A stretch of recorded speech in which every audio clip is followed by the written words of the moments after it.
Үтө күнүнен оголор, бүгүн ымайын 19 күнэ Советский Союз оголоргар пионер күнэ.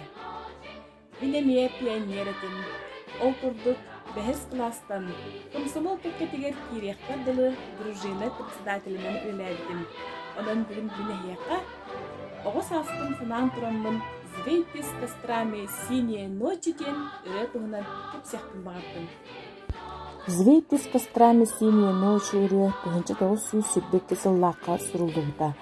Ыры тылларын поэт Александр Алексеевич Жаров, онтон музыкатын пианист Сергей Федорович Кайдан Дёршкин айбыттара.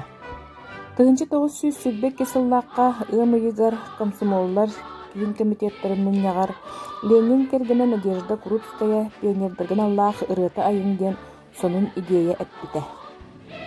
Поэт Жаров иккини делехигер пионердерген Аллах кохона ергер Шарль Гуно хор солдатен произведениятыгар ологорон айбыт.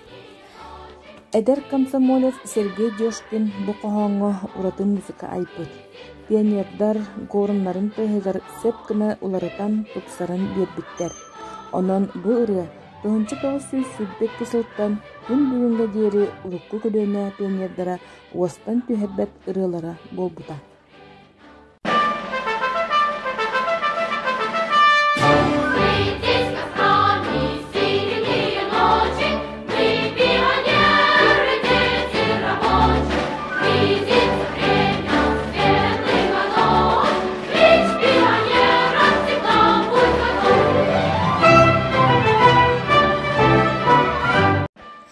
Же ити курдук эһиге бээлэргит эһээлэргит, иэлэргит, аҕаларгыт, уостан түһэрбэкка ыры гыныныллаабыт «Звейтис кострами синие ночи» ырыа туһунан бу бүгүнгү урокка бартыбыт. Бүгүнгү урокпут манан түмүктенер, аныбыскы урокка көрсөөххэ диэри.